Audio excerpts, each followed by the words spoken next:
Hello viewers, আসসালামু আলাইকুম। Square express থেকে আমি রাসেল মাহমুদ বরাবরের মতো চলে আসলাম নতুন একটা ভিডিও নিয়ে। তো আজকের এই ভিডিওতে যে পার্সেলগুলো নিয়ে আলোচনা করব সেগুলো হচ্ছে ইউএসএ, ইউকে, বাহরাইন, ইটালি। তো এটা হচ্ছে ইউএসএর একটা পার্সেল। এটা হচ্ছে সবগুলাই কাপড় আইটেম। এটা যাচ্ছে গিফট পারপাসে ইউপিএস সার্ভিসের মাধ্যমে। আর এটা হচ্ছে ইউকের একটা পার্সেল। এটা একটা বাইং হাউসের স্যাম্পল।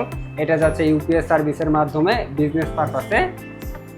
তো এইখানে আরো একটা রয়েছে, এটা হচ্ছে বাহরাইনের একটা পার্সেল। এটা যাচ্ছে অ্যারামেক সার্ভিসের মাধ্যমে বিজনেস পারপাসে। আর এইখানে যেটা দেখতে পাচ্ছেন এটা হচ্ছে ড্রাই ফিশ, এটা যাচ্ছে ইউএসএ তে। তো এইখানে যে দুটি বক্স দেখতে পাচ্ছেন এগুলা হচ্ছে ইটালি শিপমেন্ট, এগুলো যাচ্ছে বিজনেস পারপাসে ইটালিতে। আর এটা সার্ভিস হচ্ছে আমাদের door to door service. Door to door সার্ভিসে রিসিভারকে কোনো ট্যাক্স অথবা ভ্যাট পে করতে হয় না, এটা আমাদের রেটের সাথে ইনক্লুড থাকে। তো আপনারা যারা রেগুলার পার্সেল ছাড়াও ডিডিবি মোডে পার্সেল পাঠাতে যাচ্ছেন তারা দেরি না করে আজ যোগাযোগ করুন স্কয়ার এক্সপ্রেসে অথবা কন্ট্যাক্ট করুন আমাদের স্ক্রিনে দেওয়া নাম্বারে। তো আজকের মতো এ পর্যন্তই, দেখা হচ্ছে পরবর্তী কোনো ভিডিওতে। সে পর্যন্ত সবাই ভালো থাকবেন, সুস্থ থাকবেন এবং স্কয়ার এক্সপ্রেসের পাশে থাকবেন। আসসালামু আলাইকুম।